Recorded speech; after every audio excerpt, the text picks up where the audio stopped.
All right, we're going to be talking about micro condos today. What is that? Those are condos that are less than 500 square feet. We're going to say, should you be buying them? Should you not be buying them? And how are the banks treating them in today's environment? Let's get into it.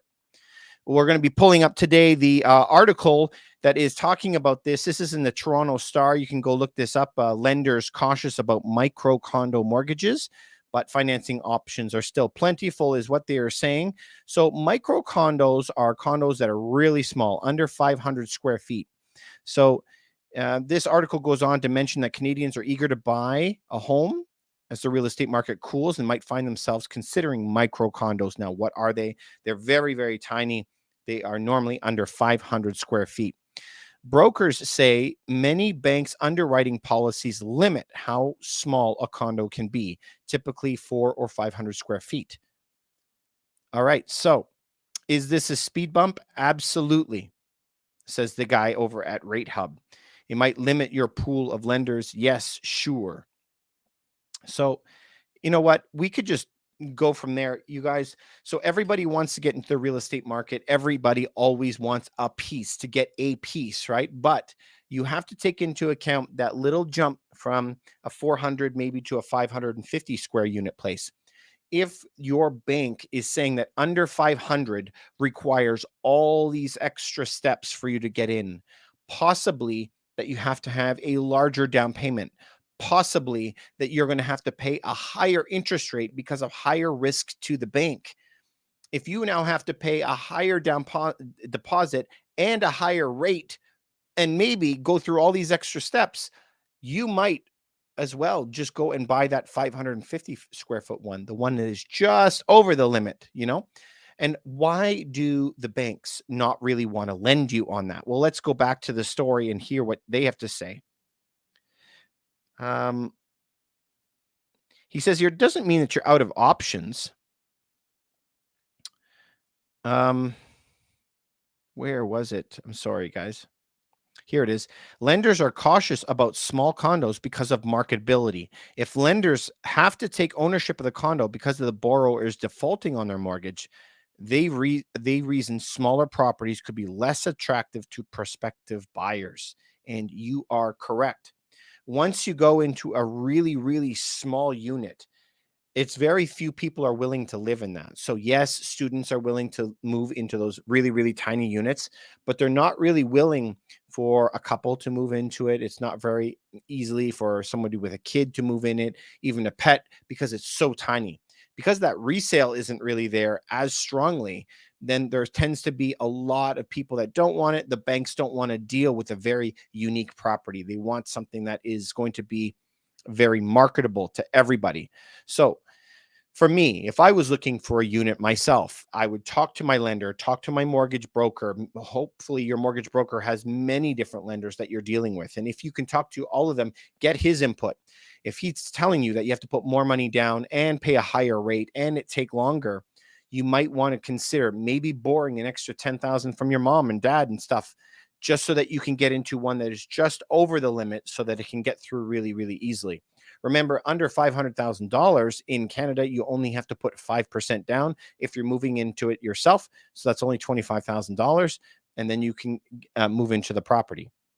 So it really depends what kind of job you are. A lot of people are going to be telling me, David, but you should put 20% down because of this CMHC. You're going to have to pay the extra fee on the mortgage insurance. So will is that good or bad? So if you now have to save up an extra $75,000, it's going to take you another 10 years to do so. The property value will have increased a lot more than that in that meantime, right? So there's an opportunity cost that you have to weigh. For me, I would be taking that 5% deal all day long because I would know what path that I'm on. So I'm curious about you. Do you own a small condo? Was it easy for you to get mortgages on it? Could you get multiple lending? Was there competition for it? Do you like living in a small condo? Because most of the time, the people we run across, we don't see them very much that actually like it. They can't wait to get out of it. Anyway, I'm curious to know what you guys think. If you know anyone that this could help, please send it to one person. Please remember to like, subscribe, and share this and hit that notification bell. Really appreciate it. We'll talk to you soon.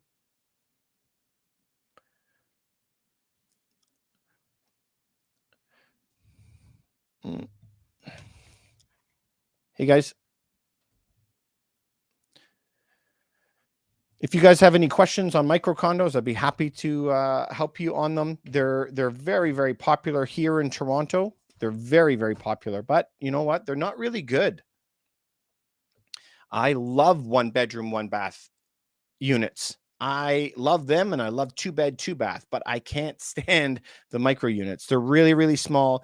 They never come with parking. They never come with any kind of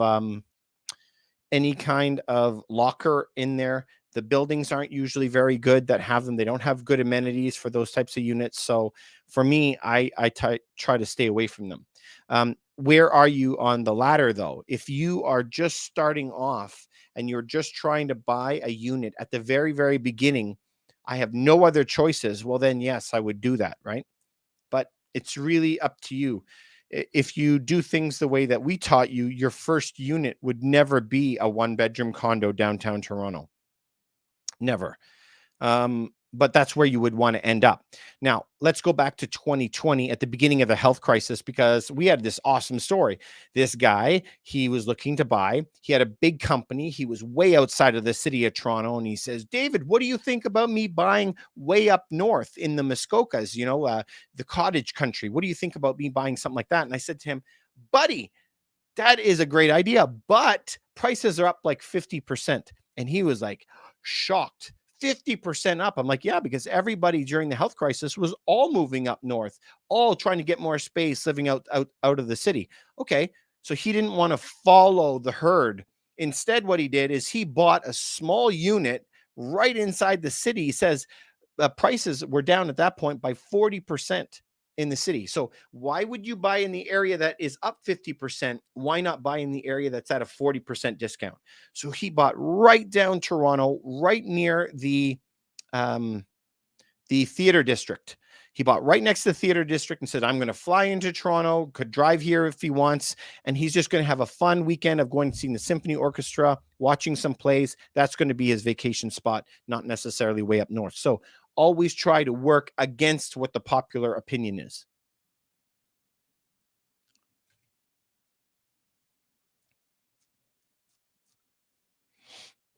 Addie, you said you love the 1 bedroom and 1 den. So you can advertise as a 2 bedroom, not too big and not too small. Yeah, 1 bedroom and 1 den. It all goes by square footage according to the bank, right? The bank doesn't really care. The bank just wants to know that you are good for the money, really. There's going to be extra steps if it's less than 500 square feet. 1 plus den. I don't always advertise them as 2 bedrooms unless they are 2 bedrooms, right? But everybody kind of does it that way. It really depends how many square feet you're in. Awesome. Has anybody that's on there, have you done anything what I suggest by going and buying gold and silver? Anybody? Do any of you own any metals whatsoever? I've been preaching this for I've been preaching buying gold and metal and silver for 10 years, and in 10 years I only know one person who's ever done it. So I feel like it's a complete waste of my time, honestly. But, I tell everybody you should be owning some of this. Every big financial hedge fund in the world always says buy a little bit. And of course, the numbers change. Some people say 5%, some 10, 15, whatever. They all say just have a little bit of it, not a lot. But, I've been saying to have this stuff for many years and no one ever seems to do it. But I think it's a good idea. But metal hasn't performed really well in the past 10 years. But remember, we don't invest in it to make money. We invest in it as insurance. It only insures you against a lot of money printing. Okay, so let's take something like this, like silver. Silver has gone up 50% since 2019. Really? Why did it go up so much, David? Well, it went up that much because that's how much money they printed.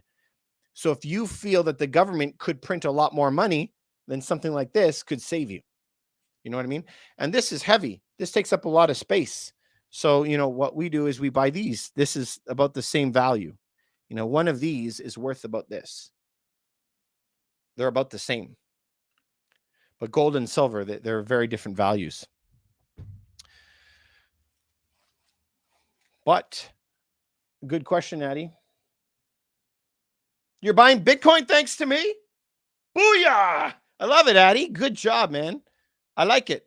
You guys know I've always encouraging Bitcoin and Ethereum all the time. Good job. I love it. Yeah, it's still very, very early, man. I've been in it since 2013 and I was a baby when I got into it, man. So if you can buy a little bit of Bitcoin and Ethereum, absolutely. Everybody should have some of this in your account. Everybody. In addition, they should all be having some gold and silver. If you want to know where I do that, I made a lot of videos on YouTube. Please go to my YouTube channel, Ruff Team Realty, and I have accounts there. And if you want to know the companies that I use, I have links to everywhere that I buy them. But this stuff is amazing. I love it.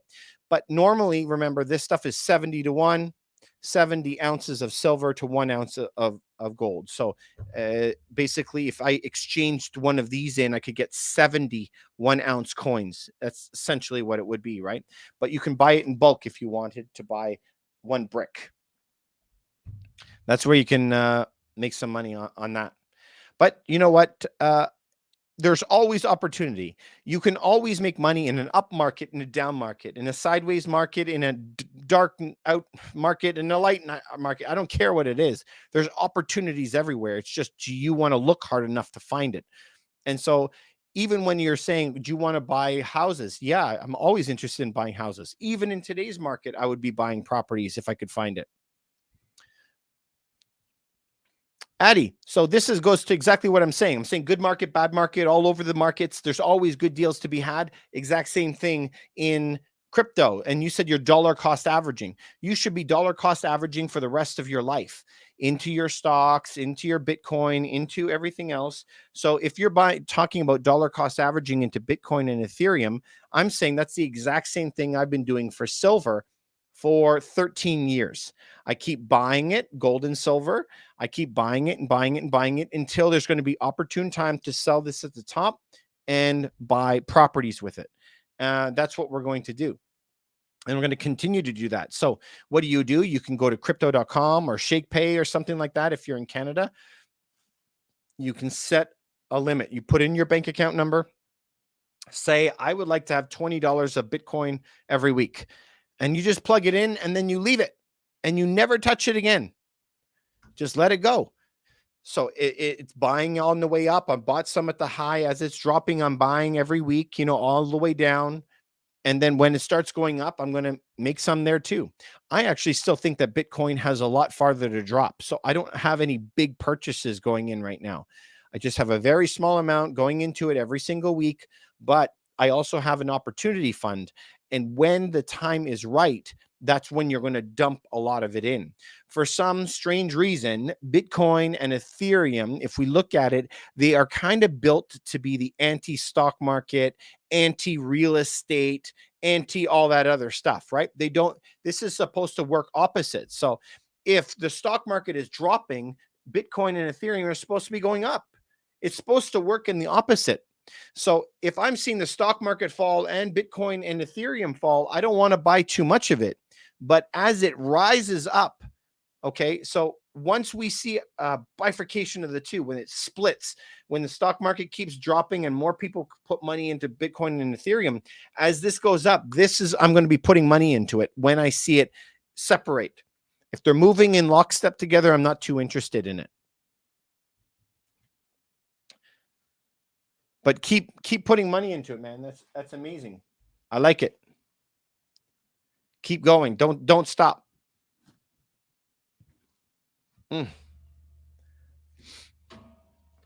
So, Addy, your next step is I want you to be buying some gold and silver. Also, you should be getting into some other product. This stuff is super cheap right now, silver especially.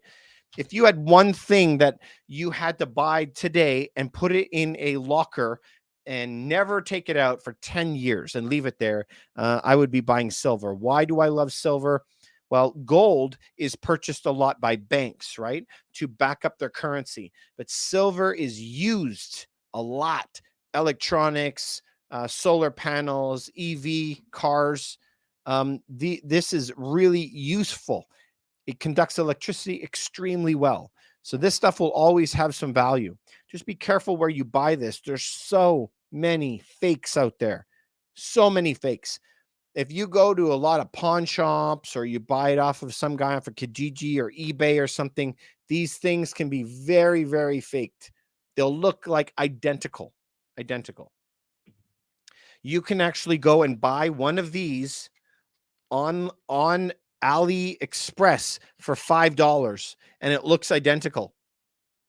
So be very, very, very careful.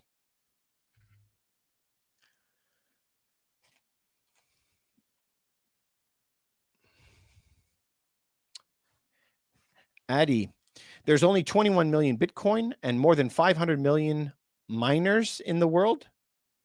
Everyone will need it. Well, I hope so. But let me just go off of that for 1 second. 21 million Bitcoin is the maximum that the program allows, but there is millions of them that are lost. All kinds of stories of people that had them on their computer. They lost them. They lost their key, lost their password. So right now they're saying the estimate is around 18 million coins, period. And the fact that you and I could have one, there is not even one coin for every millionaire just in the United States. There's not even one. So, everybody that is in on it, imagine that you did get to owning half of one. Imagine that. There's going to be tons of people that want one, right? Nowadays, I see some people, what is his name? Jake Paul, that walks around with the Charizard card on his chest. Remember that when he went to go for his fight? People are going to walk around with their Bitcoin hanging off their neck. It's going to be something proud that they own one Bitcoin, just them. Oh, so you're right, Addy. So you're saying there's 500 million millionaires on Earth, right? And there's only like 18 million coins available. Ultimate hedge. So the reason why I always talk about Bitcoin and Ethereum is because this one is what everybody knows. Everybody knows Bitcoin being Bitcoin, it's the king, et cetera, but it has no utility. This is a collector's card. This is like saying Wayne Gretzky's rookie year card. This is what that is, right? So that's fine. Ethereum has tons of usefulness to it. Ethereum is the backbone of all of crypto projects. Almost all NFTs work off this. This is smart contracts. Ethereum is what is going to wipe out real estate as we know it. Ethereum is the one that is going to take away real estate jobs, lawyers' jobs, real estate lawyer, the trust accounts that are used at the brokerages. All of it could go away. All of it. Easily. So when I talk about Bitcoin is essentially the gold. That gold isn't used as much. It's used a little bit in electronics, but not a ton. But it's mostly for collector's item. That's what it's mostly for. Ethereum has a ton of use. So if we compare Ethereum is basically like silver, because silver is used in all electronics, electronic vehicles, solar panels, all that stuff. Ethereum is super useful. So is silver. So there's a difference between the two.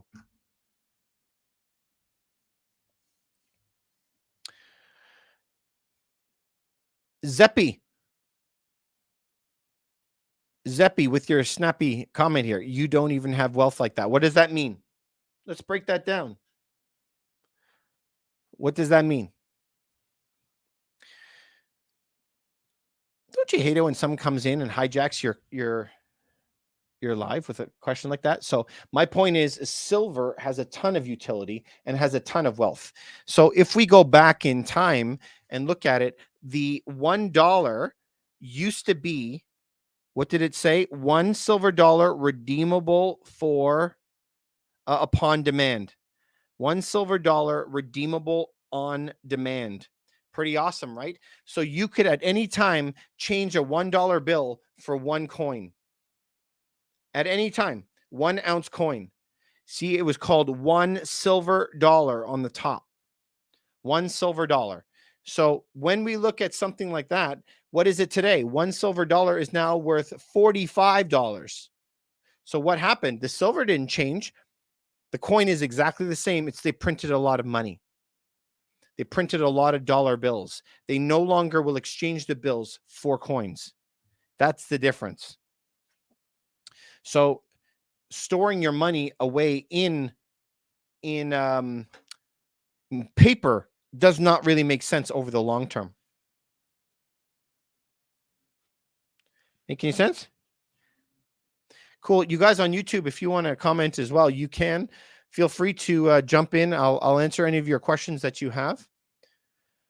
But this is the main difference. So if my grandfather had worked an entire day of his life and put away an entire day's salary, he was only paid $1 per day. If he took the $1 and he put that dollar into something like a book and gave it to me all these years later, $50, this would not buy me anything. But back in the day for him, it would take a family out for dinner. It would put gas in his car. You could pay his taxes with $1. Like it was a large amount back then. Today, $1 is nothing. And it's because they printed so much of it. So we have to look at how it's set up long-term, right? And this is where my father started buying gold and silver for $200. Today, this gold is worth $2,500. We're in Canada right now, so 2,500 Canadian. When he was buying, it was 200. Back in the day, silver was only a couple dollars for an ounce. Today, for you to buy a 1 ounce is like $40. For you to buy a brick like this is quite a bit more, right? This is 100 ounces. So it really, really depends on how you look at it. And then we have to look for things. So you don't make money with gold and silver. You make money because it is appreciating with the print, how much money they're creating. The goal here is to be collecting gold and silver through your time and be able to exchange it for a house where you can make a lot more money at the opportune time. Cool, right? I think it's cool. Anyway, you know what? What we do is we try to help people right now. If you're in a house in Toronto, there is so many listings. Everybody is trying to sell the homes at top of the market in February prices before the price before the drop. So we're seeing so much exposure that's there. It's unbelievable, and nothing is selling. Nothing. Last year, 1.2 million people per day were looking for homes. This year, 1.3 million looking for homes, yet nobody's buying. We're at record highs for the number of people looking for homes, but nobody wants to buy because everybody is just watching what's happening from the trenches. Zaydo, how are you, man? So are you in the US or Canada? This is, I think, around $2,500. It's I think, 1,800 US, something like that. A brick of silver like this is in Canada. I don't know US prices. I think it's around 2,900 or 3,000 for something like this.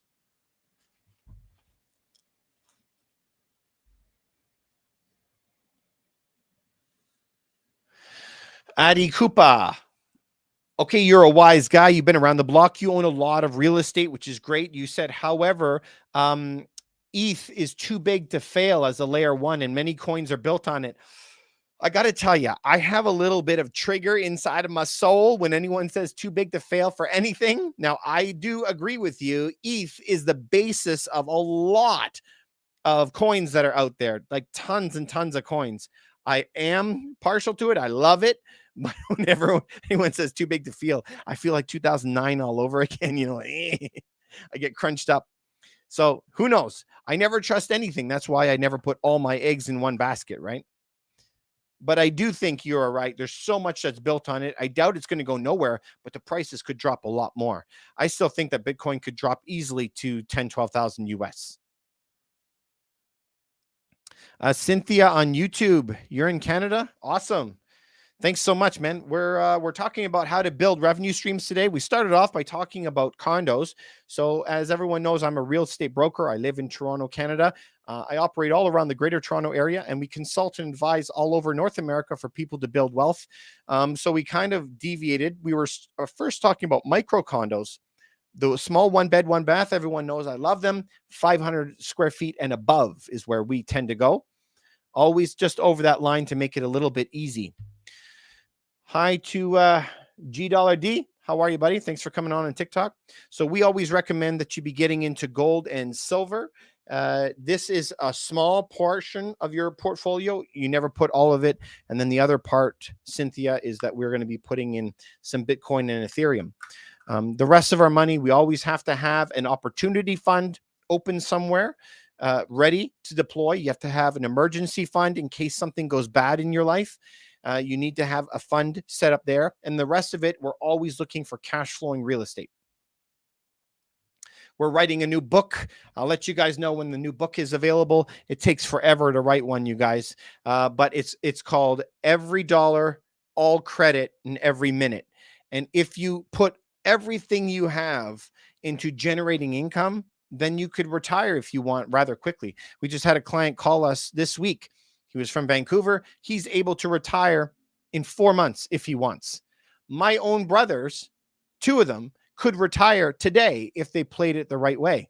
But they literally only know one way because they cannot change the way that they were programmed. So that's why I invite everybody always, look into books, read more books, because if you try to read one book every single day, you're going to kill it. You're going to be amazing. Your mind will be blown, and then you can never change the way that you have learned. Andre, hey, how are you from Ottawa? I love Ottawa, man. My mom is just outside of Ottawa. Ottawa's a great place. I have family that lives all around Ottawa.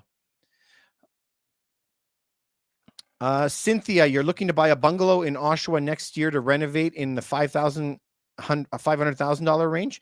Yeah, 500,000 is tough right now, right? We're not going to see a bungalow for sure for 500 in Oshawa right now, but I'm telling everybody I wouldn't be buying right now. Now, this is a controversial thing, right? Everybody is like telling me, David, it's always going to go up. It's going to go up. Things are going to go up all the time.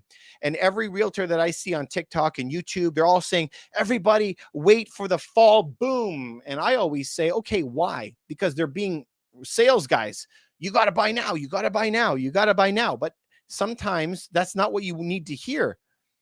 We have nothing on the horizon telling us that it's going to go back to the prices that it was.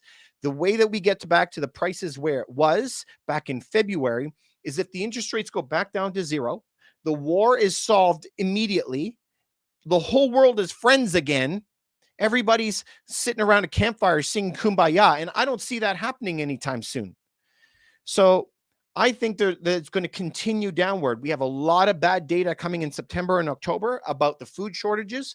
If we can somehow get past that, we're going to have an abysmal Q4 for the sales.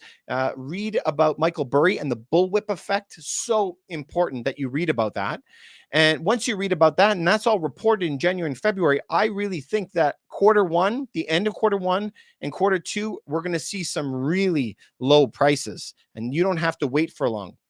So if you are thinking, Cynthia, of getting one, man, I would be waiting. I would not be buying now.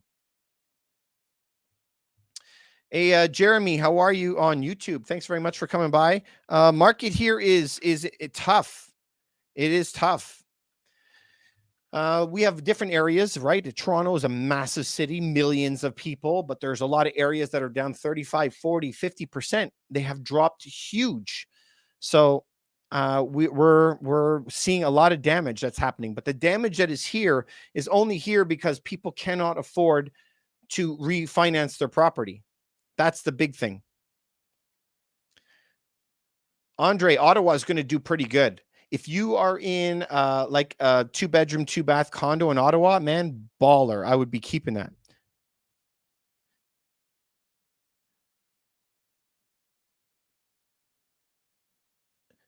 Cynthia, you said you're following the market down. 3 already sold in that price range. Great. Good for you. Keep watching, Cynthia, man. I'm rooting for you. It's amazing. 2023 is going to be a great year. But remember, the last time that we had something like this, if we go back to 2008 when it crashed, like 9, 10, 11, prices were going down, right? It went down for 2 full years, and then it took 4 years for it to recover. So from tip to tip, it was 6 years for the price to go down and then back up. So don't be in a massive hurry, right? We have to see the market capitulate and sellers begging to sell their properties. That's what I'm waiting for. So I wouldn't be too quick, but be ready, man. I think there's going to be a lot of stuff. Now, we cannot ever time the market. So it really depends like a lot about your overall portfolio and your time horizon, when you should be buying and so forth.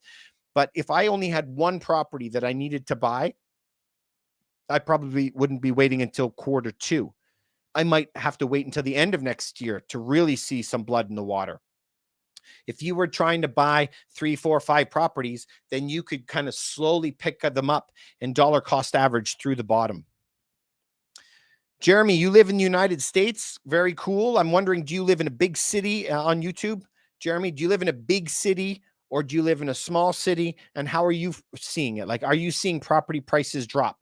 In Canada, we're seeing them drop everywhere.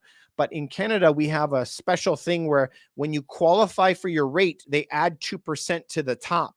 So they know you can pay that extra 2%. So they were very quick to run it up to that 2%. But as they go over that now, there's now implications. Now there's going to be people getting squeezed out of their homes, losing their equity, and maybe foreclosures. We have not seen that yet. But as we go through the rest of this year, we're going to start to see it, and it's going to take grip. Remember, these categories are sticky. They're charging everyone $1,000 to $1,500 more per month on their payments.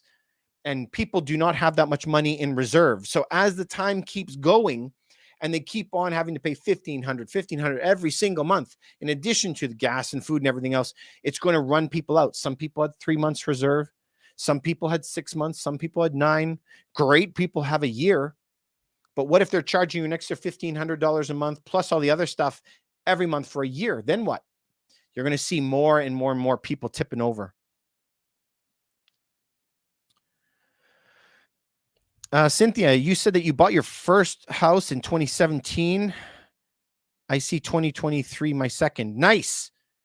Awesome. I think you can get some great money. Listen, I'm not a financial advisor and I don't know anything. I'm just an investor, just like you guys. But I can tell you that I think that by the end of the first quarter next year or second quarter, the government is going to be forced, like hand behind their back, forced into lowering the rates because of the bloodbath that they're going to be bringing on to the markets.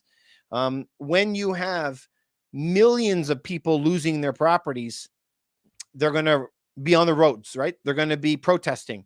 And they have a very, very bad thing that they have to choose for right now. The governments have to choose either high inflation forever or decimate the stock market and real estate market today and the job market. That's a really bad thing. Rock in a hard place. How can you make that choice? I'm going to destroy people through inflation or destroy them through massive equity decline of everything. That's like telling me that you want to hang me or shoot me. Okay, so either way, massive amounts of pain are going to come. Either way. Jeremy, hi, man. You said that you're from New Jersey and you're okay there. Great. I'm wondering if homes are down in New Jersey. And Cynthia on YouTube, you said that it's the highest possible. Some people took out the highest possible mortgage. I got to tell you, most people are looking at the mortgages. When they would go in, they just say, how much can I spend? Let me spend it all. And they go to the max. And that's how people do it. And that's how they get wiped out. Addy Koopa over on TikTok. Thanks, buddy. For user 467, I think the bottom is going to be coming in mid 23, but let's see. Second quarter for sure, I think. Addy Koopa, the contraction is here. And we're in a recession that we're facing rate hikes. You know, this is the thing is everybody keeps talking about a contraction or a correction or a recession. Listen, it's all down. All that anyone cares about is that their quality of life is going down the toilet. So we can sit here and debate, are we in recession? Are we not? Of course we're in a recession. Are we change the definitions? The fact of the matter is that everything is skyrocketing in price and everyone's quality of life is going down.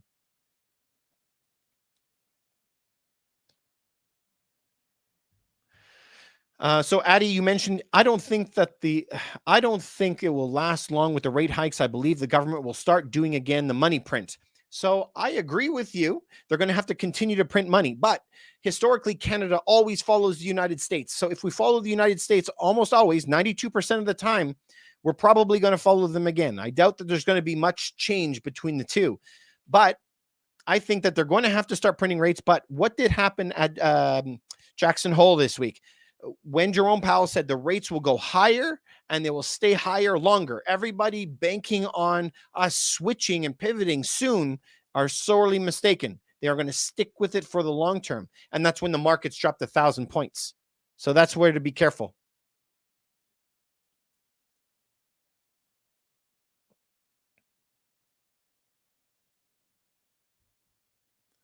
Yeah, you're right, Addie. It's always like ping pong, back and forth.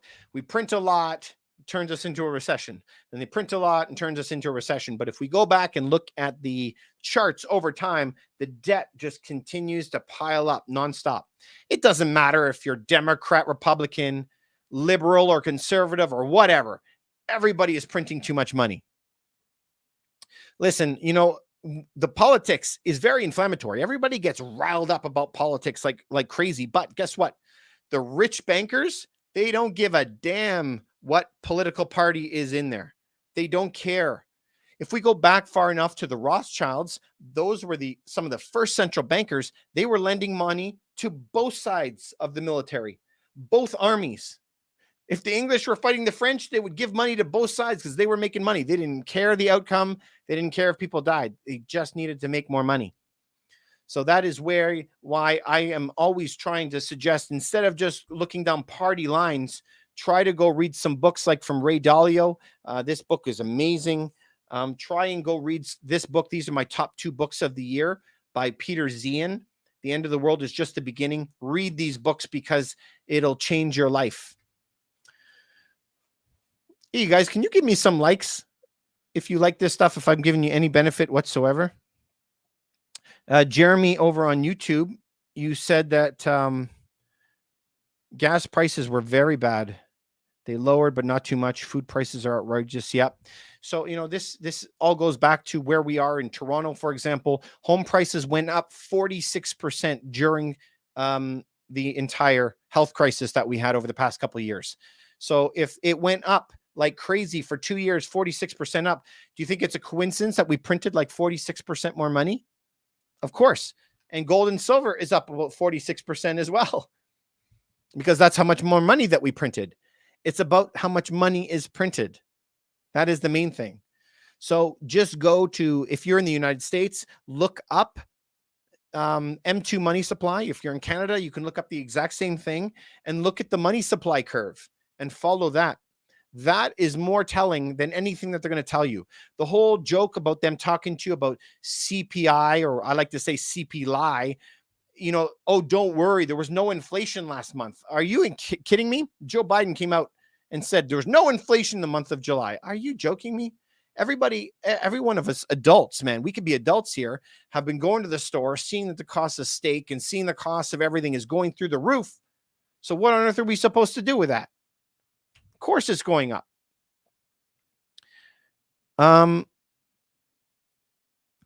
Yeah.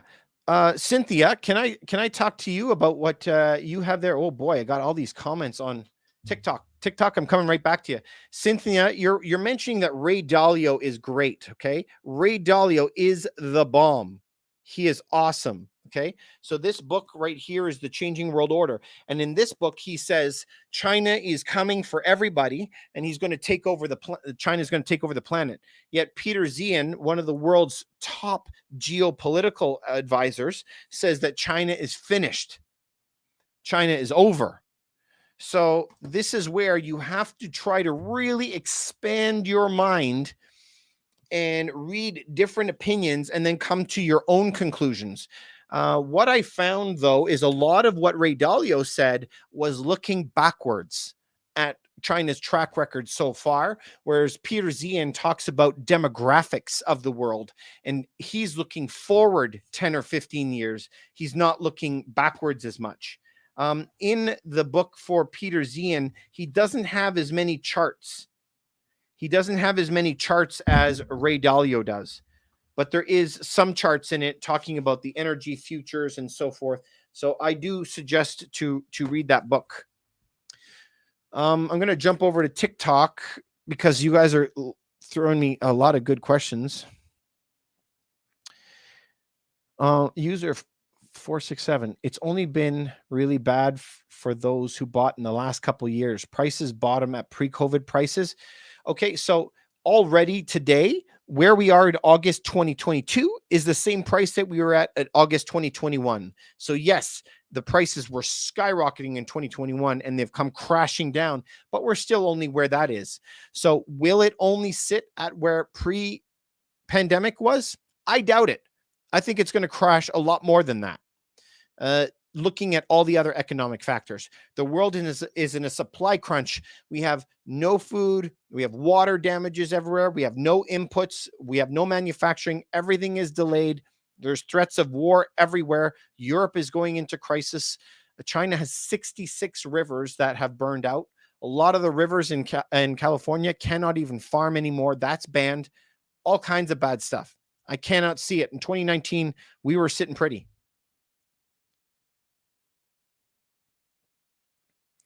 Over on YouTube, Cynthia, Chinese people is so depressed. Let it rotten. But the CCP is let's go for Taiwan and Antarctica. Yeah, you're right, Cynthia. I mean, I got to give it to China in that they are bold. They're really, really bold. They do want to own the entire planet. I think that's been very public, right? They wanted world domination. But there's a lot of bad things that are happening in China.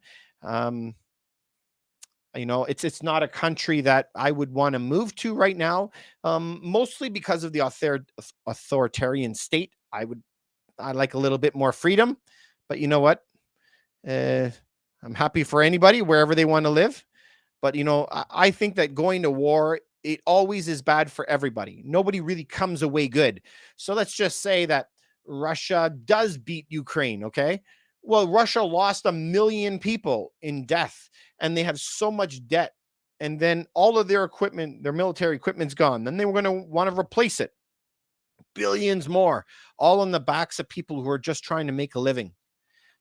Nobody ever wins.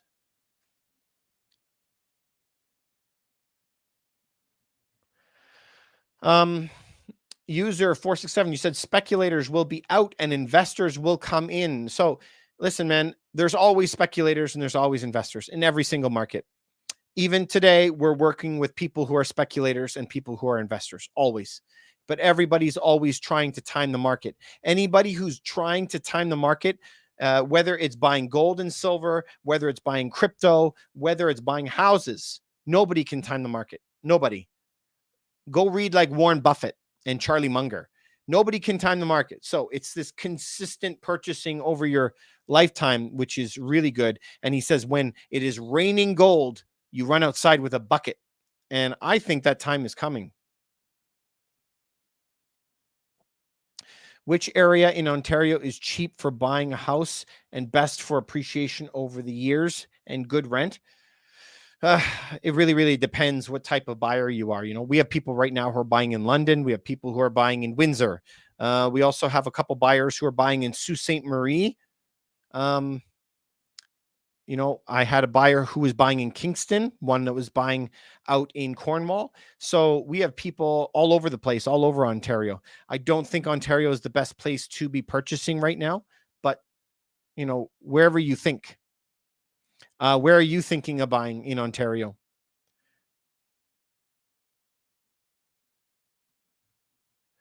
Uh, Invest with TJ. Could we see Ontario prices retrace to February of 2020? Absolutely. I think it's going to retrace below that. I think it's going to go below that. Just think of where we were in 2020, February 2020. That the times were still good. So I think it could go below that.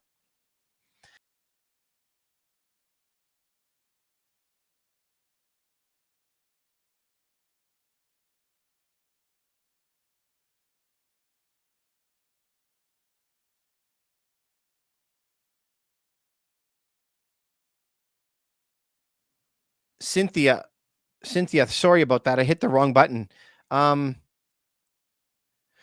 And Jeremy, I'm sorry. I messed it up on both of you. I hit the wrong button. I was trying to get your comments. Okay, Jeremy, you said the world is a complete mess. The war between Russia and Ukraine, monkeypox, COVID, China trying to take over Taiwan. Yes, absolutely. You're 1,000% correct. So all of those things are new after the health crisis happened. So, just to say that we're going to go back to the prices they were at that time before all of that, I doubt it. So if the government prints a lot more money, the home could go up and up and up and up in price, but not in purchasing power, right? So here's the funny thing is this thing of gold right here, I bought for $2,500. My father paid $200. Did it go up in value?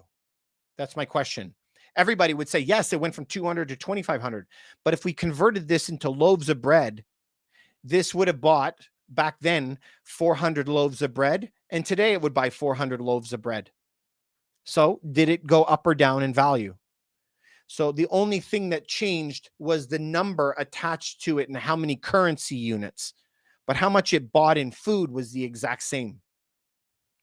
So though the price might change of currency units on the home, it probably is going to be less purchasing power.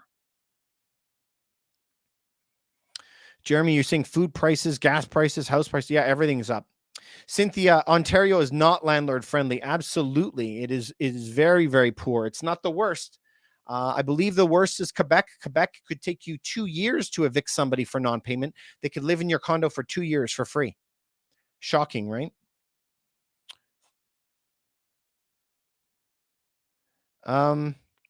Yeah, Jeremy, sorry about knocking myself off. I was clicking on your comment and it blacked out my screen for a second. I had a little bit of a heart attack about leaving you guys all alone. Jeet, you're on TikTok. You're mentioning Waterloo, Hamilton, or Welland. So if I were you, where I would be looking is in Hamilton, and I would be looking in Hamilton in Q2 of next year. Don't buy now. We have so much bad news that is coming. I would not be buying now. Not if you paid me. Keep hanging on to your money, man. I woke up yesterday. My eye was like swollen shut. I never had that in my life. I had no idea. I went to see a doctor. He had to give me some drops. I have an eye infection. Have you ever heard of that? You guys ever had one of that? See, and it still doesn't stop me. I'm still going to come on live and talk to you guys. Work's got to keep going on, man. Oh, yeah. So that's a very good question. Can we bring that up? User 467. Will rents hold up if housing crashes? Will rents hold up if housing crashes? Yes, the answer is. In 2008, 9, like when things were really bad, everyone was losing their homes to the bank. Everyone's got to live somewhere. You only have 3 choices, right? Live in a house, but you own, live in a house that you rent, or live in a cardboard box. Those are your choices. So everybody wants to rent, but there's no more rental houses. So what happens? Everybody wants to rent, so prices go up. So as houses come down in price, rents go up. It's a great time. Great time.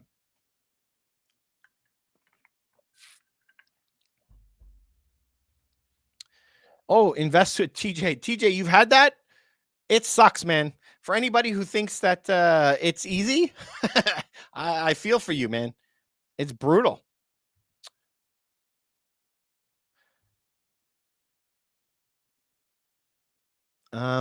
Cynthia on YouTube, you said rents go up. Rents go up is about to get a good tenant. Yeah, you need a good tenant. I mean, that is everything. So we have one of my houses is up for rent right now. I put it up and we got 35, something like that, applicants. Out of the 35 applicants, we've said no to all 35 because we are looking for a good tenant who is going to pay and take care of the place. Those are the only 2 things that a tenant takes care of, that we care about. If you are renting, you should only care if they're going to pay on time and they're going to take care of the place. Everything else doesn't matter. Are you going to cut the lawn? You're going to clean up your dog poop? Are you going to not destroy the inside, have parties in there? That's all we care about. Adi Kupa, this is a very intelligent question. Which one is the best hedge against inflation? Is it real estate, stocks, gold, silver, or Bitcoin? So this is where I come into, you're putting all your eggs into one basket, and I'm not willing to do any of that.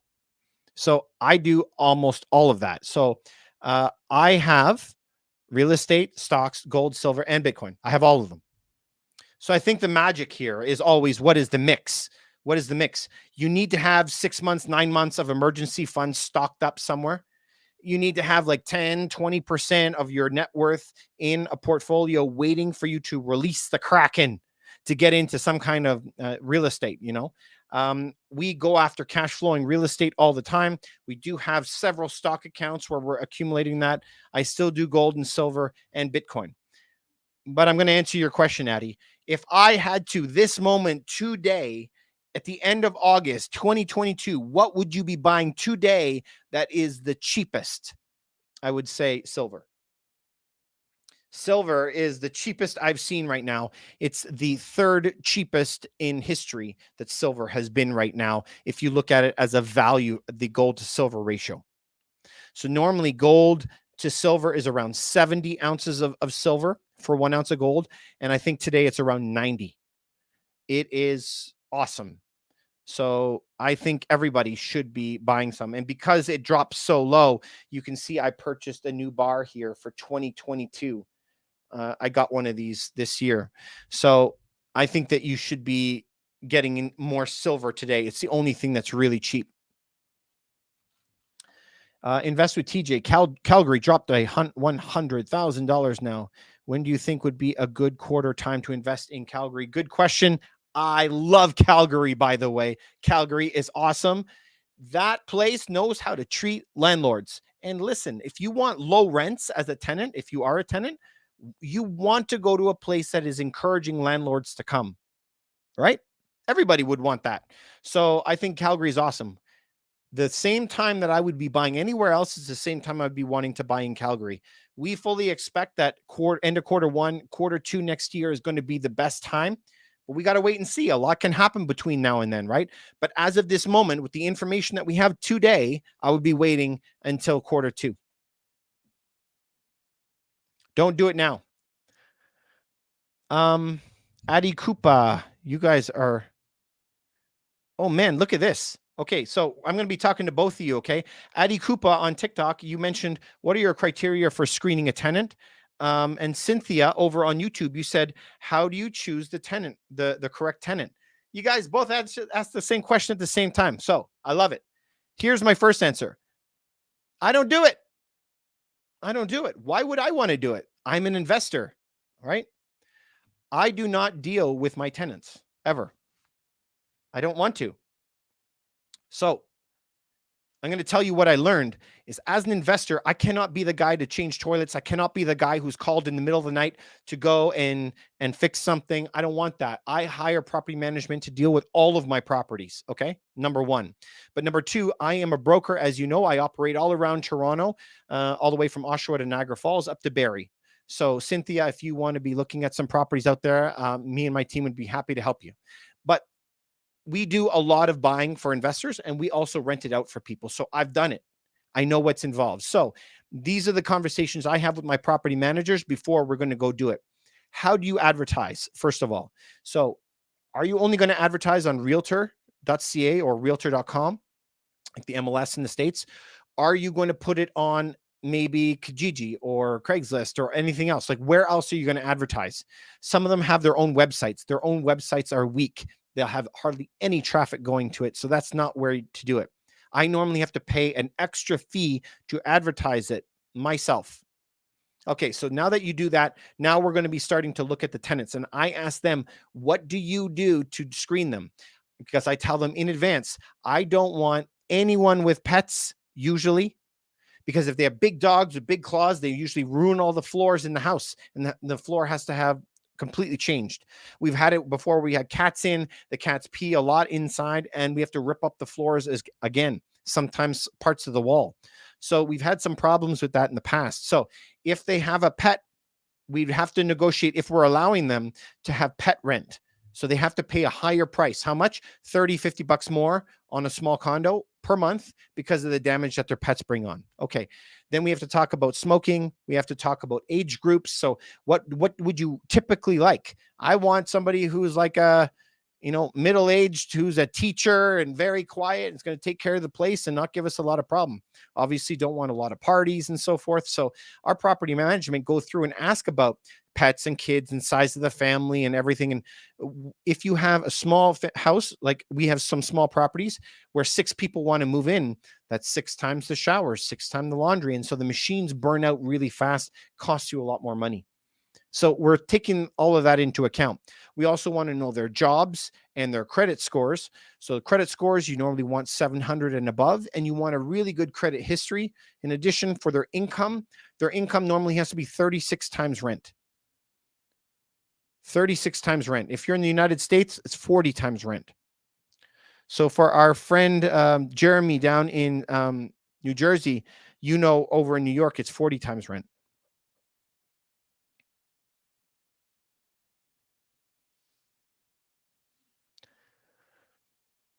Did that help, Addie? Did that help, Cynthia? I hope it helped for both of you guys. I hope so. Jeet, do you think I can live in the GTA and buy a house in Calgary and rent it? Jeet, I own a lot of properties in Alberta. I own many properties in Alberta. Yes, it's very, very, very possible. Property management companies deal with everything. A lot of the properties that I have in Alberta, I've never even walked inside of. I don't even know what they look inside. Like, I've never been there. I just saw pictures. TJ over on TikTok, you're asking me what does 36 times rent? So if rent is $2,000 per month times 36 is what? 72,000. That's how much you have to make per year. $72,000 in income.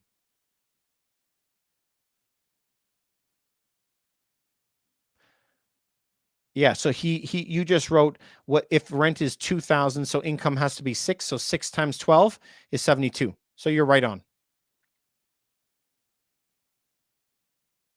Adi Kupa, you said, do you think property management will give you the same quality of tenants as you would if I did it? Absolutely not. Property management is never going to be as good as me. I've been doing this for a super long time, and I think I'm really good at it. But the best I can do is interview all the property management companies, give them my strict criteria, and have them abide by it as good as possible. We normally have meetings every 2 months, 3 months, depending, just to see how things are going.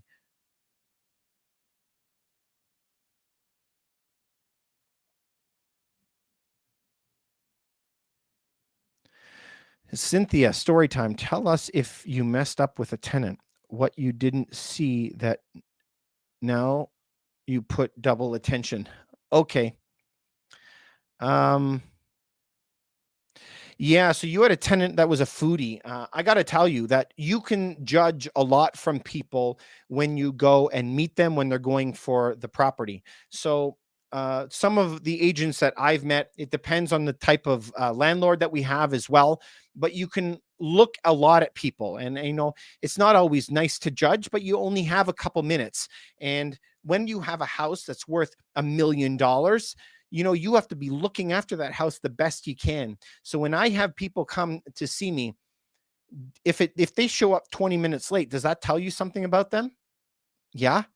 What if they show up to your house and their clothes are all tattered, ripped, stains on it?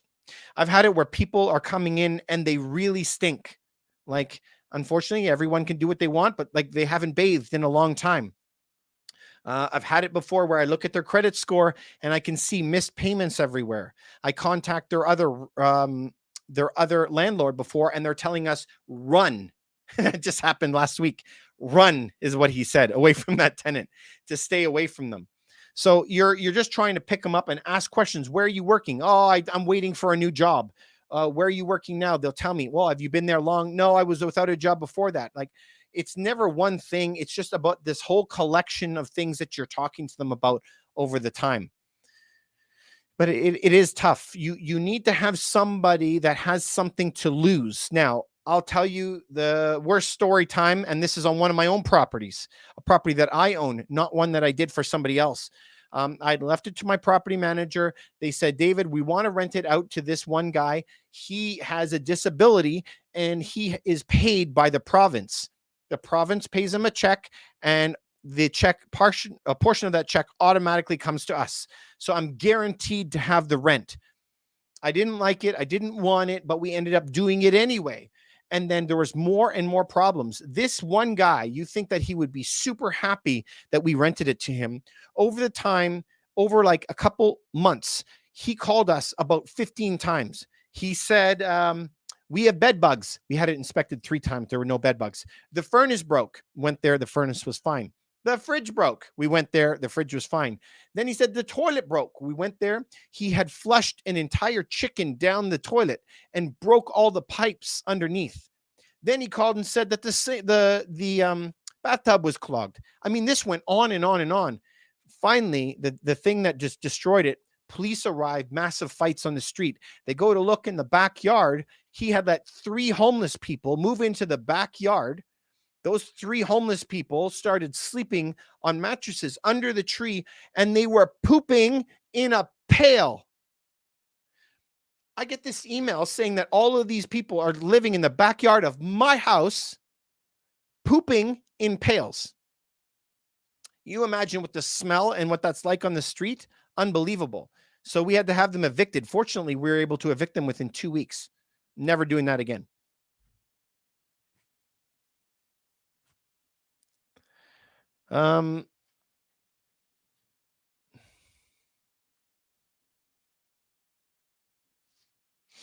Addie, do you talk to the last landlord or the tenant or to the previous landlords? Well, I don't understand your question, Addie, but I talk to everybody. I talk to the landlord, the tenant, and their previous landlords. Don't ever talk to personal references. Their personal references is always going to be their ride or die buddy, right? And he's like, oh, the guy is the best guy in the world. Personal references are a complete waste of time.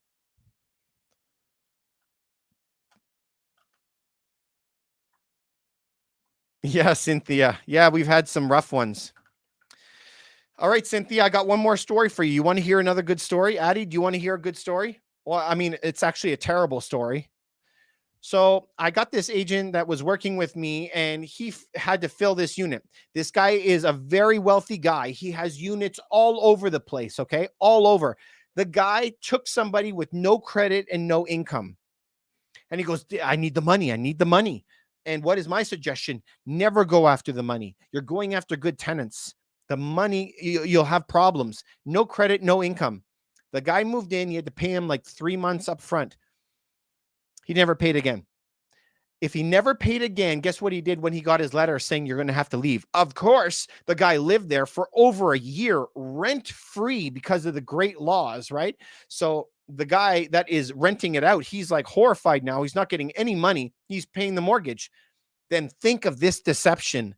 That asshole of a tenant think of the premeditation, and he bought crowbars, sledgehammers, bought cement. He went to the condo building, mixed the cement, and poured the cement down the sink drains, down the toilet drains, down the bathtub drains to destroy the unit.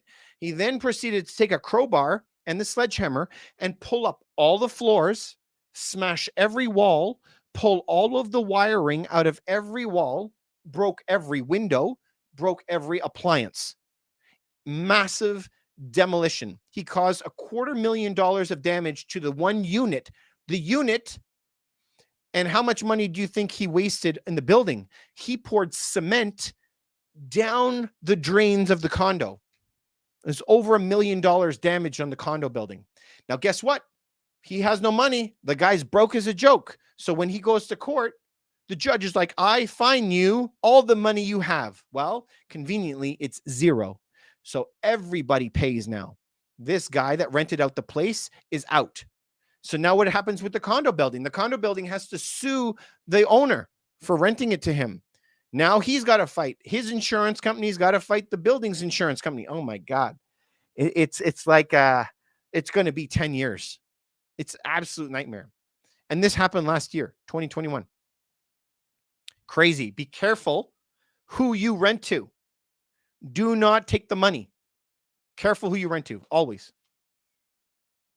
Manny, Manny over on a public execution. I'm sorry, man. That guy has got to get a whoop. Okay. Unbelievable. No, he didn't go to jail, Cynthia on YouTube. He didn't go to jail. Can you believe that? No, Jeremy, this wasn't made into a documentary. This is just one of our friends this happened to.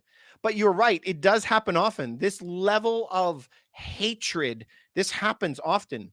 I've seen it before in houses where they do this on houses all the time. This is the first time I saw that much cement go down a drain in a condo. Absolutely insane. Do you know in Singapore what they do when somebody like chews gum? They spit gum on the sidewalk. They like strap you to a giant wooden X and grab this massive broom handle and literally beat your ass until it's bleeding. Okay. That's for chewing gum. Yet here you can destroy a building and destroy a unit with that much premeditation, not an accident. The guy had to dream up all this stuff and go buy the cement and truck it all the way back. This wasn't like the premeditation blows my mind. And he can do that and just walk away scot-free, no problem. Everyone's still friends. Ugh. Can't stand it. Yeah, Manny. Just absolutely crazy. Yeah, Jeremy, it does happen. It does happen. So this is why the best way that you can preserve your money and preserve yourself from making some big mistakes is being super strict on how you screen everybody, how you let these people in. And so you have to be super strict. So that's why when I talk to property management, why do you think I had 35 or 40 different people apply for my last house and we've said no to everybody? I'm willing to not have it rented to make sure that we have somebody that's good. Because my other properties, I got people that are in there for 4 or 5 years. And guess what? I think it's Casper, the freaking friendly ghost. I've never seen them. I've never heard from them. They never call me. I don't even know their names. They just send a check every month. That's the type of people I want.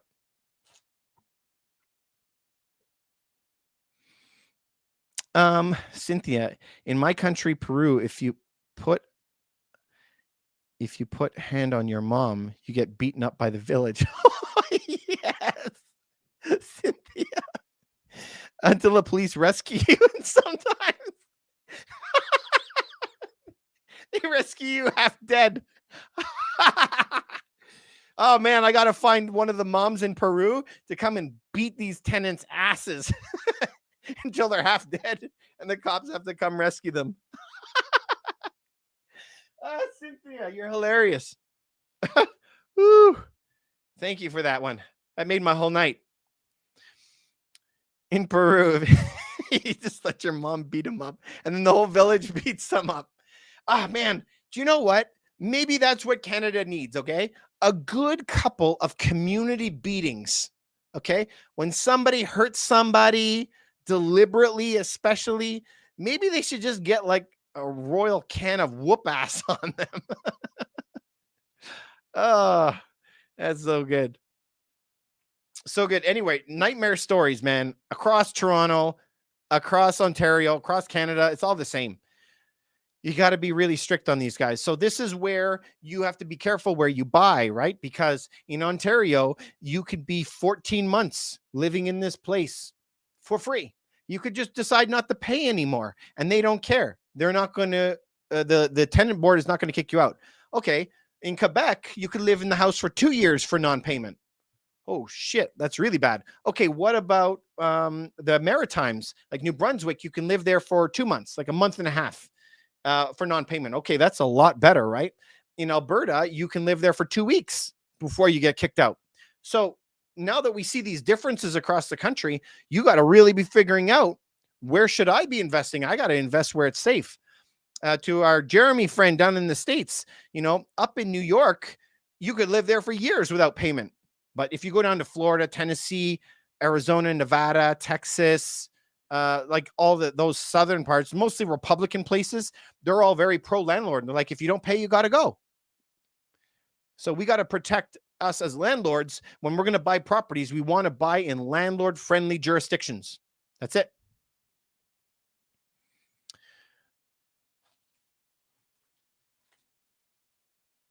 Adi Koopa, this is a good question actually. On TikTok, which city in the GTA has the most low profile tenants? Absolutely, Toronto, downtown Toronto. Listen, in Ontario, you need to have a tenant that has something to lose. And so when you are going to have a small unit that is renting for $3,500, that means that guy has to make $10,000 a month. He's making $120K a year. He's got he's a professional. He's worked for a decade to get his credit score up. You know, there's a lot of implications now. If his credit score crashes, he cannot buy anymore, et cetera, et cetera. He has something to lose.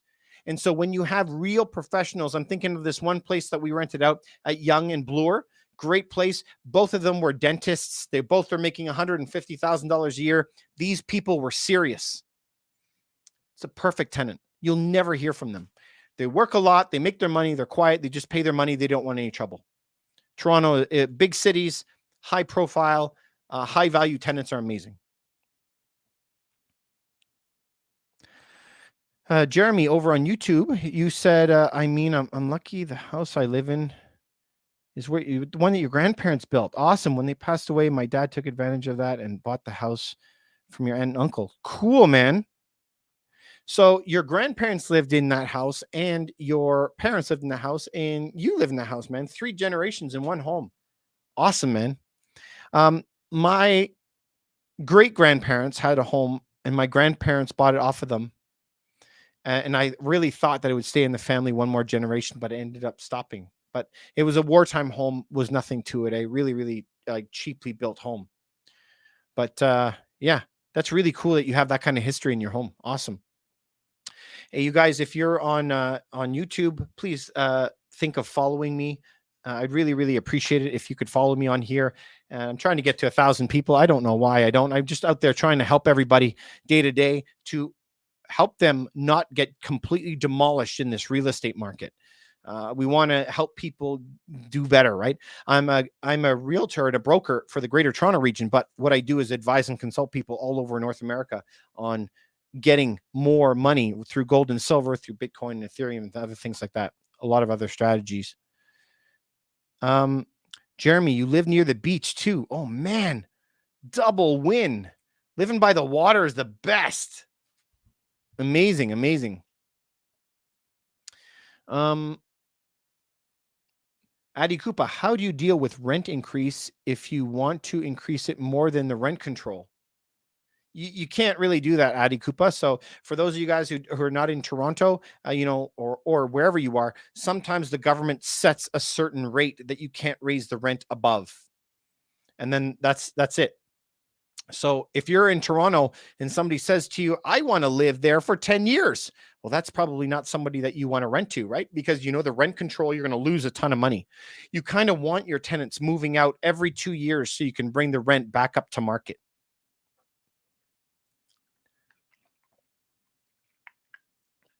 If you're going to go in and do some massive renovations, change the floor, change the kitchen, change the bathroom, everything, and then raise the rent, you can go down that path they call that renoviction sometimes in the news. But you can go to the landlord and tenant board and file with them the reason why your rent has to be above the guideline and let them rule on whether you can raise the rent that much.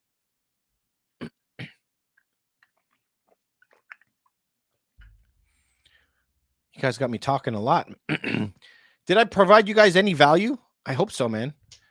I've been, I hope I helped you out a lot. I feel that I did, but I encourage you guys to keep going. Please follow me on YouTube and TikTok. Please go follow me on the YouTube channel as well.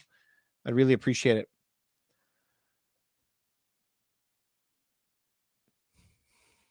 Manny. Yeah. So did I burn you out of questions, Cynthia and Jeremy? So you know what, you guys, we are in for a world of hurt that is coming up. The stock market is going to drop a lot more. The housing market will be dropping a lot more. This is not going anywhere fast. It's going to be around for a long, long time. And what do I mean by a long time? Historically, could be 18 months, 2 years before, as a downward trend and for us to recover. So like the prices are not going to be coming back, within a couple months. I don't care what anyone says. So if I was you, I would be going and buying something like this. Maybe you could start off really, really cheap for $35 Canadian, $30 American. You can buy one of these rounds. I think that you should be buying some rounds. This is like the best. I love it. Manny, can you talk about interest rates for next year? Listen, I wish that I was an oracle. I wish that I had a magic ball that I could just rub and everything come true. I wish that I could. But all I can do is judge on historically. So if we look at historically, every time the economy is really crashing, when the economy crashes, they're going to revert and start printing more money and lowering rates. Can we say that we're in a correction? Can we say that we are crashing? Can we say that there's massive trouble coming? Okay, everything that has happened, people still aren't losing their jobs and having to lose their homes and companies closing. This is nothing. This is not a crash, right? It is a crash price-wise, but it hasn't affected people yet. Inflation hasn't bitten yet. And so when all of that happens, and I think that's going to happen by Q1 or Q2 next year, that's when I think that we're going to see some massive shakeups in the market. It could happen before that, but with the information that we have today. Also, they want to talk a good game and say, we're going to raise interest rates to the moon. Okay, so if they say they're going to raise it to the moon, are they really going to raise it to the moon? We have never been in this much in debt. Back in 2007, 8, 9 or something, our debt was like 30% of the GDP. Today, we're at like 130% of GDP. So they cannot afford interest rates at 10% or something like that. So I don't believe that that's going to happen. That's going to go that high. So they want to discourage buying right now. So they're going to talk a really good game, but I still think that they're going to pivot and start reducing rates when it gets bad enough. When is that going to be? I don't know. My guess, somewhere around Q1 or Q2 next year, but we got to wait and see.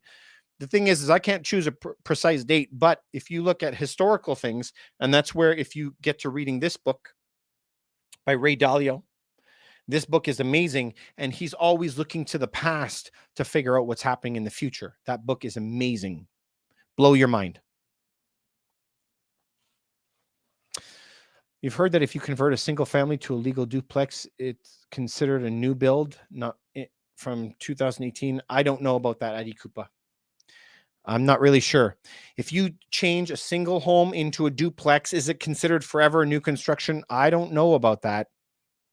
I haven't heard that, but I don't know. I can't comment on that. I don't think so, though. Adi Kupa, you said there's rumors that September will be the last bank rate from the government. Listen, everything is rumors. I don't believe anything, okay, from anybody. Everyone has this secret tip that they're telling you about real estate or gold or stocks or interest rates or whatever.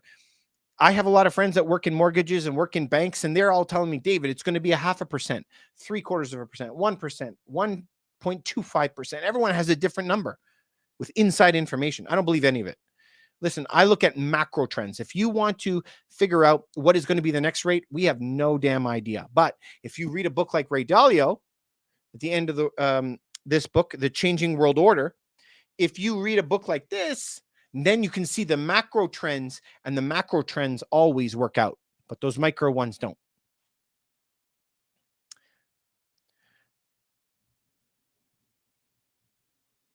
Manny, thoughts on buying principal residence for next year? Manny, we're actually filming a course right now. We're only a couple chapters into it. It's really long. It's basically everything I've learned over the past 25 years into it. I do not buy principal residences until I have enough passive income to pay for it. All dollars used and all credit and all time should be used to create more money until you have enough passive income to buy your first home.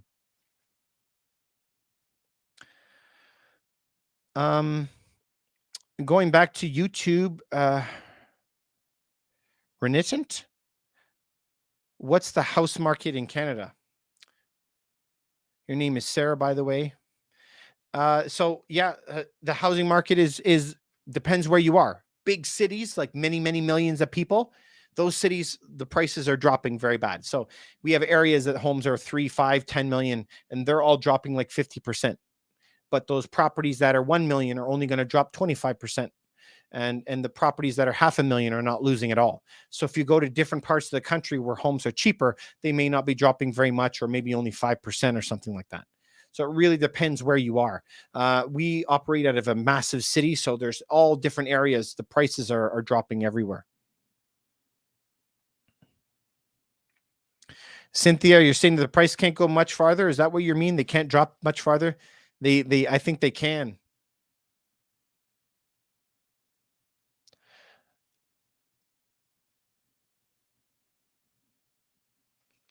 Yeah, Manny, we're going to be I have a lot of people that call me all the time, man. We're doing a whole course. It's going to be a very large course. It's going to be around I'm thinking right now around 30 hours or something like that. But we're going to be breaking everything down into housing, into business and gold chapters, silver, Bitcoin, everything that we've learned and how to do it. It's going to be a very painfully long, but it's everything that I've learned over the past 25 years on how to be financially free within 36 months, how to retire if you want to. Adi Koopa, are you a pro or am I against house hacking? I love house hacking. This is amazing. House hacking is the best. You should be house hacking all the time. And so it depends where you are, obviously, as well. So if you're in a major city, let's say Toronto, Vancouver, or in Canada, or if you're in the States and you're in a place that is not investable, let's say like New York or LA or San Francisco, if you're there, you should be house hacking. But would I necessarily be buying the house and then renting it out? Probably not. I would just be renting a house and then splitting it among everyone. So I'd be rent hacking, not actually purchase hacking those homes. The only time I buy a principal residence before I have enough passive income coming in is if I have enough passive income coming in from other sources.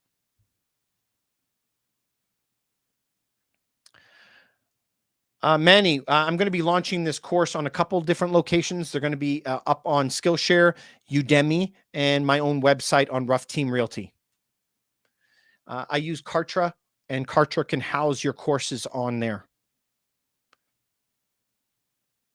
I'm hoping, man, to be done by Christmas. It just we fortunately, I have amazing people that help me. We have Glenn full time, Tessa's full time, and Ray is full time, and my wife is full time, and all of them are all working, just making all of these courses for us. And they help me with all my social media and everything as well. Without them, I don't even know what I would do.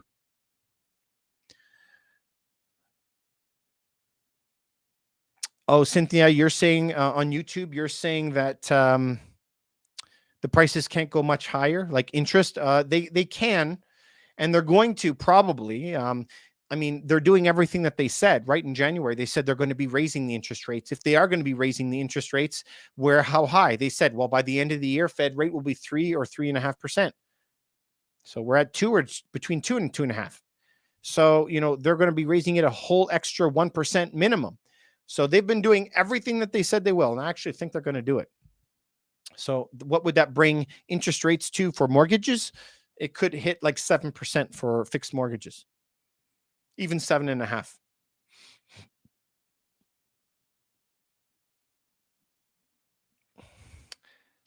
Um, oh man, Cynthia, you're asking me some loaded questions here. What do I think of the real estate course at Humber College? Humber College is an absolute mandatory. You have to take it in order to get your real estate license. In order to get your real estate license in Ontario, like a place where I live, it's about $10,000 you need to have stored up for you to be able to take the course, and it's about $10,000 a year for you to maintain your course. Your license, 20,000 year one, $10,000 every year after that. So that's a lot of money, right? Especially in Toronto when you have 100,000 agents in the Greater Toronto area, and they're all paying 10 grand a year. Huge fees are generated from this, right? But the crazy part is if you want to know how many agents sell even one house per month, one, guess what the number is? It's less than 1%. That means 99% of people are starving. And it works out to be around 90% of agents within 3 years of getting their license quit. So the allure here is the way that the media always portrays real estate agents and brokers such as myself is that money is just raining from the heavens. What they don't realize is it's very, very hard, and it takes an inordinate amount of work and 100-hour work weeks forever. You have to be available all the time, forever, whenever a deal comes in, whenever a client needs anything. I never am off. I'm on duty 24 hours a day. So it's not for everybody, and the fees are very high. So I have been a fan of, I hope that they make the fees $50,000 a year per person, because then less people would join in. But that doesn't sound very cool, right? Because everybody wants to jump in. The education that you learn at Humber College or pretty much every other course is so little. It talks about the history and stuff. After you learn it, you still have to learn it, and you have to ace the tests in order to get your license. But once you're done, that first day, you're going to come out and you're going to go blink, blink. What the hell am I supposed to do? You don't know how to find a client, how to talk to a client, how real estate deals work. So your number one thing when you get your real estate license should be to go and work with a team somewhere. And you're going to have to split your commissions with the team, but the knowledge is worth its weight in gold. You got to work with the team. And that's where you're going to learn. Unfortunately, I used to have a very large team. I had to stop hiring agents because they're no good anymore. Everybody wants to just get what they can, learn what they can, and then leave. And so we would invest $50,000, $75,000 into people for their education, and then they would bounce. So we would just be out 50 grand, 75 grand, So I had this guy, Danny, that took me. I had another guy. I didn't want to give them all their names, but these guys just took all the money and then bailed. So we don't do that anymore. Now we have to do different business models, but try and get on a team. Yeah, for knowledge, Cynthia, it's if you're not doing this for work and you don't want to do it as a job, you're just doing it out of interest, complete waste of time. Complete waste of time. Absolutely. Listen, man, when I'm done my course will be a fraction of the price of what Humber College is. And no joke, not to be smart assy about it, it will give you hundreds of times more realistic, real value than what they'll teach you, because what they teach you is the history. Okay, so the British were fighting the French back in 1812. And how does that change my life right now? I find it interesting. I went to Quebec City to see the Plains of Abraham. I find it interesting, but it doesn't help me make money. Do you know what I mean? So it doesn't add any value for you to make any money.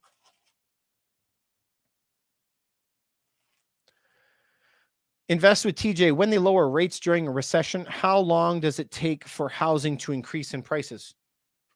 Don't know. That all depends on, will Russia play friendly with Ukraine again?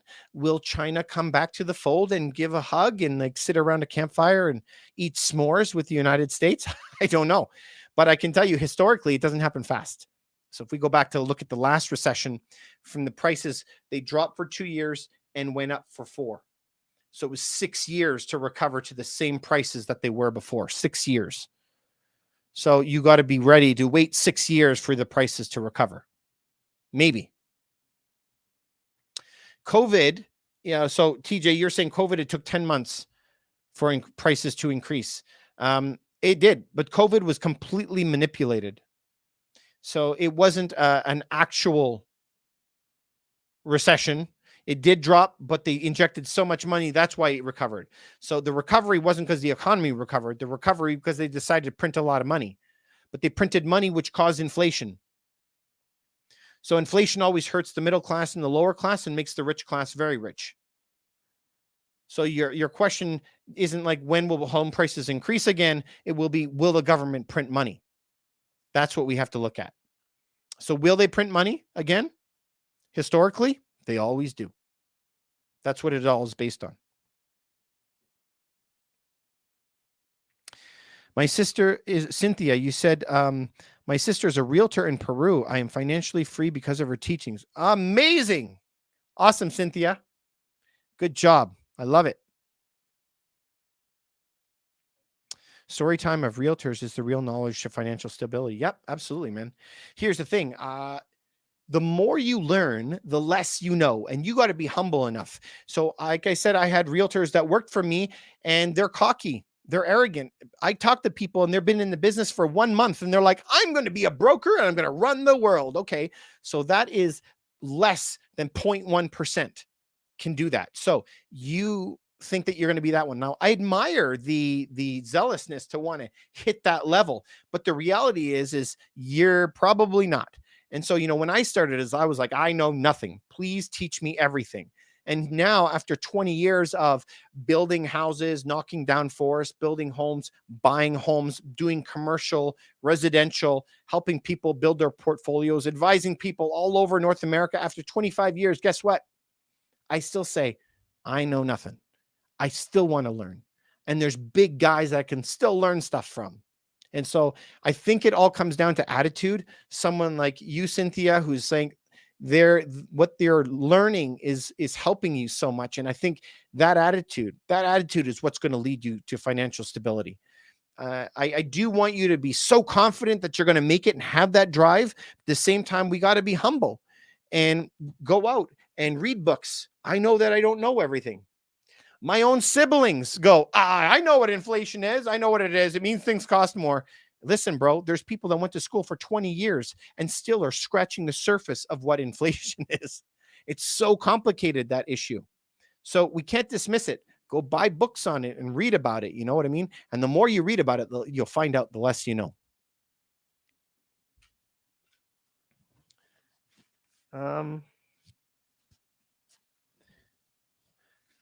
Cynthia, you're saying that they'll print and bail us out again. Yeah, probably. I mean, they always do, right?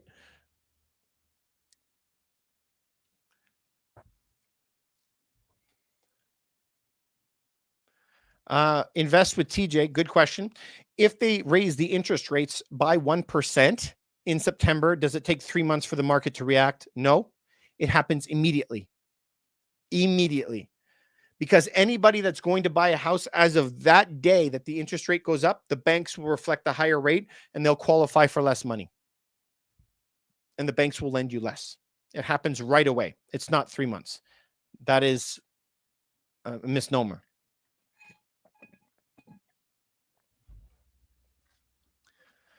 Not a lot of people have pre-approvals, right? It's we want to have pre-approvals. We teach people to always have a pre-approval. When you come work with us, we're always telling you need a pre-approval in order to work with us, right? That's what you're supposed to do. But most people aren't doing that.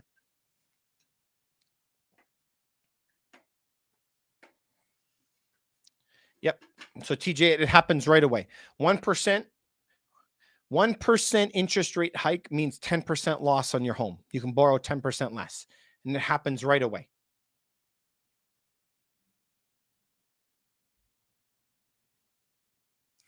Yeah, Cynthia, that is a good point. Cynthia, on YouTube, you're saying because things keep changing, you can always learn new things, and that is so true.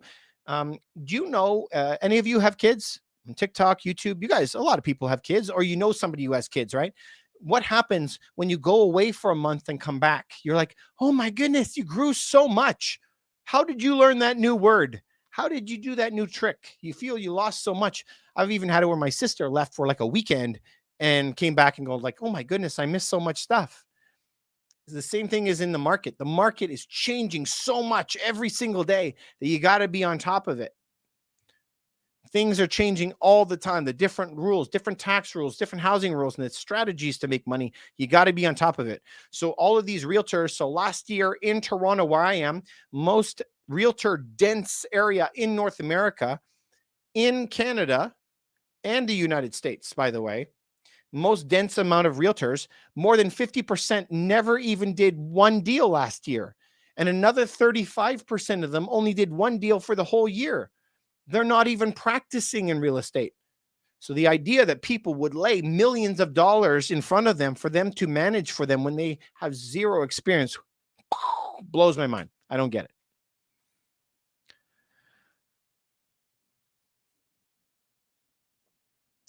TJ, you're saying Jerome Powell is going to lay the smackdown in the September rate hike? Yeah, probably. Well, I mean, he said it, right?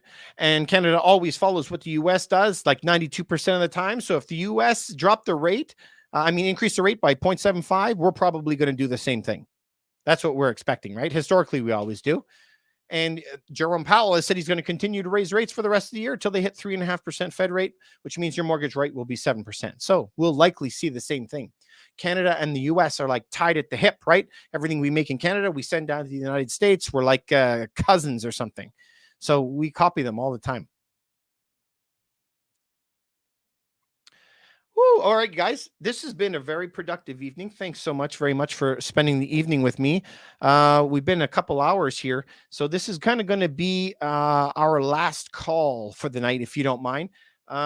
If you have any questions for me, I'm happy to answer them. I come on at 7 p.m. usually every day. So you can always catch me another day if you have some other questions.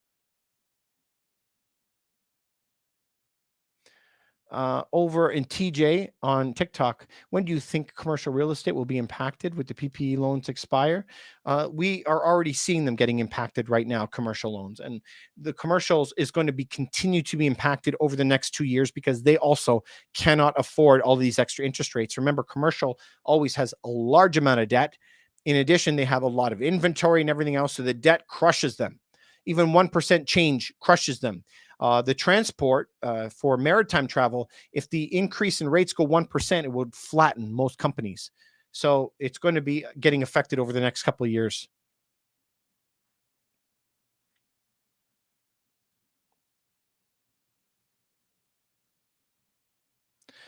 Cynthia, I love that story on YouTube. You said your kid is 5 years old as an engineer. I thought you knew the tricks of math, but he surprises you. Isn't that awesome? It's so, so cool. I have no kids, but I have like 16, I think, nieces and nephews. I can't even count them anymore. So I learned so much from them as well. And I'm like, these kids are so smart. We don't give them enough credit, right? Kids are the best.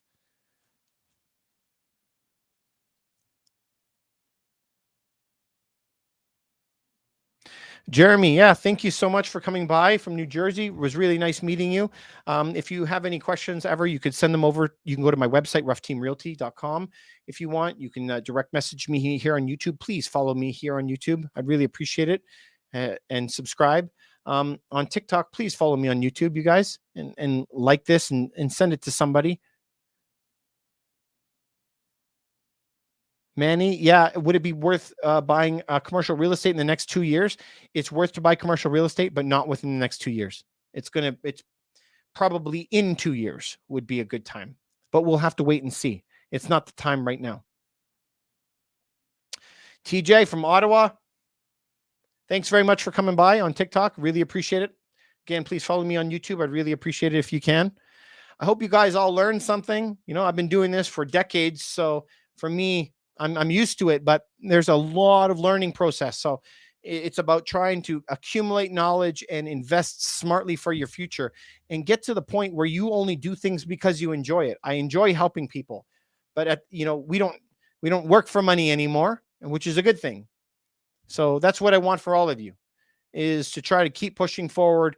We want to change the world. We want more and more people to get financially literate, understand how to become financially illiterate, and change their stars. You know, my father was broke. He was 9 years old. Oh, yeah, 9 years old, pushed out into the forest barefoot, having to hunt to feed his brothers and sisters. Nothing.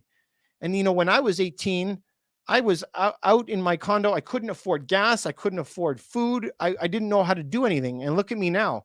And everything that I have now is not because of my work ethic that I'm willing to work 100 hours a week. I still work 100 hours a week, but it's because I'm willing to say I know nothing and I'm willing to go get books and read and educate myself. That is what changed everything for me. Education. Education is anything. When is the right time to buy now in Ontario for a first-time buyer? Wig Lux on TikTok. Absolutely not now. Do not buy now, please. If you're a first-time buyer, oh my goodness, call me next year, maybe in Q2. I operate everywhere in the Greater Toronto region. If that's where you are, Oshawa up to Barrie, all the way down to Niagara Falls. I'm a broker, so we have a real estate team that is here. We help first-time buyers all the time, but you should not be buying now. Prices are going to be going a lot lower. I wouldn't do it. I'm not buying now. I'm waiting until Q2 to buy. And now things could change before then, right? But as with the information that we have now, that's what I'd be looking at. All right, you guys are the best. Thank you very much for all of your questions. Thank you for keeping me company tonight. We really appreciate it. Keep learning, keep crushing it, keep making money, and get financially free. We need to break free of the matrix where people don't have control over you and you having to worry about buying your medicine, buying your food. We got to break free of those chains of the people that are holding you down, because it is possible. Because my dad did it. My brother did it. I did it. And I had nothing. I was like broke. I had to push start my car for years because I couldn't afford a starter. So you can do it, but it's going to happen through education. Financial education is the best part. All right, you guys. TikTok, I love you. Thanks very much for coming on. Please follow me on TikTok and YouTube. YouTube, thank you very much for coming on. If you guys really appreciated this, please share it with one person that you know that this could help. Share my channel around. I would really appreciate it. Like and follow to it, subscribe to it. And I'm going to catch you around. I'm going to be on most nights at 7 o'clock, between 7 and 8. So if you're around, you have some other questions, you can wait for my next live to answer you live, or you can send me a direct question and I'll try and answer it whenever I have time. Okay. Wish you guys the very best. I really appreciate it. Thanks so much. We'll talk to you later.